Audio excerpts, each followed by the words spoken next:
Well, it's Monday, and you know what that means. It's a new episode of Hot Sauce Takes, where on this channel, I take you, the viewer, your hottest takes I receive from community posts. I do these on the weekends. This one's a bit late, but it was playoff basketball, and after the playoffs, it'll be back to the community posts coming on Sunday, and the videos coming out on Monday. So we do this every week. This is episode 16, so be on the lookout for that community post, and let's get right into it. Now, the first take comes to us from Big Bunny, and he says, the Washington Wizards will keep Bradley Beal and Russell Westbrook and become a solid contender. The Washington Wizards have been in mediocrity recently, moving on from the John Wall era to the Bradley Beal era, and now the Russ and Beal era. And it's just a lot of changing with this roster. This year, they snagged the 8th seed, but lost in 5 games to the 76ers. Beal trade rumors have been swirling for years now, but he's always been loyal to the soil. However, Beal can't afford to waste his prime on this team that most likely will be a first-round exit. Russ also doesn't have too many years of his prime, and he's already 32, with already being locked up in a max contract. The supporting cast of this team just isn't good enough. They locked up Davis Bertans to a 5-year big deal, who was a major disappointment this season. Denny Avdija, Daniel Gafford, Rui Hachimura, they're all solid young players, but it isn't enough against the powerhouses in the East, in the 76ers, the Nets, the Bucks. Now, I can't see the Wizards making a deep run or be a contender with this core, and I have to disagree with this take, as just they don't have enough talent. They're bad coached by Scott Brooks, they don't really have the best defense, and I think it might be time to blow it up. This core just can't be a championship team, and staying in the middle is not a good option. Now, it's a tough situation because Russ, it's going to be hard to trade. You can probably trade Beal for a lot of value, but this team needs another franchise player, and it might be another new era for the Washington Wizards. Now, the next take comes to us from Alex Caruso, and he says, Zion Williamson will end up as a top 3 power forward of all time. Zion was perhaps the most hyped up player since LeBron James in 2003, and he has lived 100% to all of that hype. With his strength and agility at a 280-pound frame, Zion just destroys and drives at the rim at will. In only his second season, he's averaging about 27 points a game on over 60% shooting, which is incredible. Zion also hasn't had too many injury problems, beside that finger injury that ruined the season, but the Pelicans weren't even in the playoffs then. Zion has all of the tools to be an all-time great, and he's dominated at only 20 years old. Barring any injuries, I believe Zion can be a top 3 power forward. He needs to focus on his defense and his shooting, but those are all fixable. Zion was a defensive beast at Duke, and he just has so much athleticism that can really translate to the defensive end. His shooting, yes, it isn't great, but his free throw percentage has been improving a lot, and with the Pelicans training staff already fixing Lonzo Ball's, Brandon Ingram's jump shot, I think that this team, this management, this development system can really fix it. And like I said, the free throws have been much better recently, and if he can average 26 points a game without shooting threes, I think he can be an amazing player. Now, he will need to pass some all-time legends in Charles Barkley, Karl Malone, and most likely would have to pass Kevin Garnett, Dirk, or Giannis to be top 3. It will be very tough for Zion, but I think it's possible. He is just so good at such a young age. It is on the trajectory to be an all-time great, which he no doubt can be.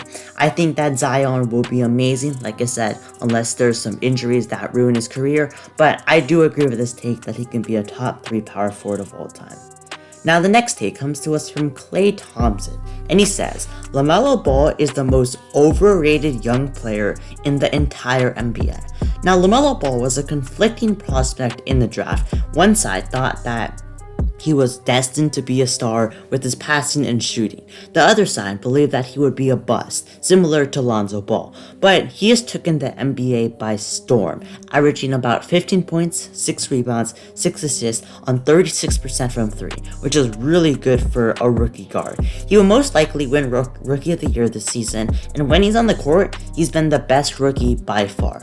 And many people have really high expectations for the future of Lamelo. He is on a well-constructed team on the Hornets with people like Gordon Hayward, Terry Rozier, PJ Washington, Miles Bridges, and he already has the IQ to be an amazing player, while also his defense and shooting is solid right now but can develop to be elite. Ball has all the talents to be a future MVP or top 10 player in the league.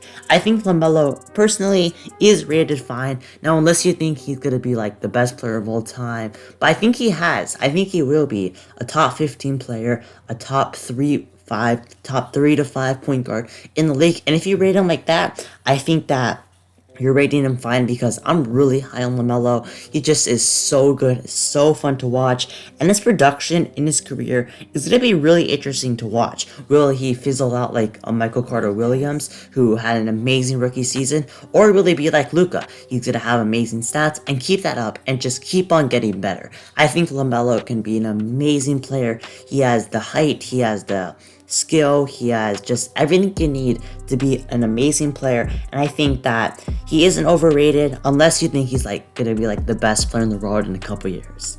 Now the next take comes to us from Splash Bros, and he says LeBron James can no longer be the first option on a championship team. LeBron James has been the best player in the NBA for the last decade and is arguably the GOAT of basketball. But recently, he's kind of slowed down a little bit, especially in his drives to the basket and defensive effort. LeBron is 36, and he has to to preserve his body, he needs to take more jump shots, like similar to Kobe and Jordan. But after a disappointing first round exit, many people don't think that LeBron is the best player in the world. Now, LeBron, no doubt, isn't as good as he was in Miami, but that's fine. I mean, he's literally 37 years old, and being already a top 5 player is insane, and you can't deny that. But even with his a little bit regression, he can no doubt be a number 1 option still, because his shooting has been really good this season. He's still an incredible passer, and if you provide him with a star like Anthony Davis, some shooters, I think he can still be the first option on a team. Now, just let's think about it a bit more. Most people think that the definition of a superstar is a person who can be a number 1 option on a championship team. So in other words, LeBron is no longer a superstar if you don't think he can be the first option on a championship team. And I'm sure every fan who knows stuff thinks that LeBron is still a superstar. I disagree with this take, and with the full offseason rest, LeBron is going to be back better than ever for another deep playoff run. LeBron, still an amazing player, and yes, like I said, he isn't as good as he was in his MVP days, but just this season, before he got injured, he was a top 2 candidate for the MVP award. He's still amazing, and I think that he still has a lot more years to go and still be elite. And finally, the last take we're going to be looking at comes to us from Yari, and he says, the New York Knicks will win a championship before the Brooklyn Nets. If we go back 5 years ago, it's crazy how bad the New York teams were, with the Nets having no future, no picks, no players, and then the Knicks, who had no assets, no players, and were just awful too.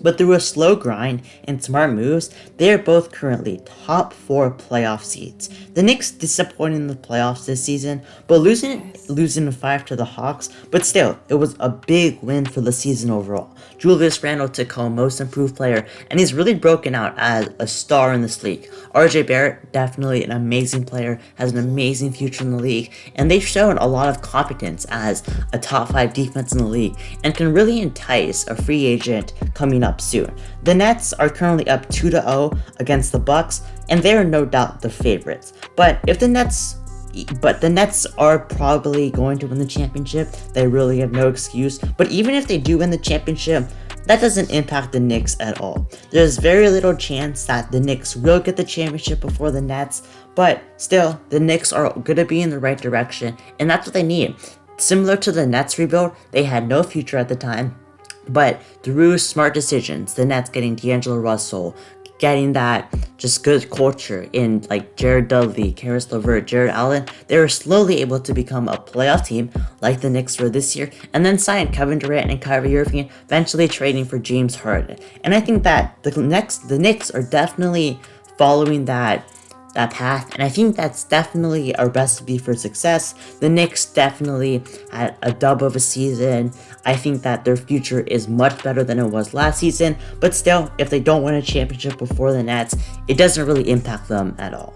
So that being said, that's going to be episode 16 of Hot Sauce Takes. Make sure to subscribe to the channel, like the video, and I'll see you on next time.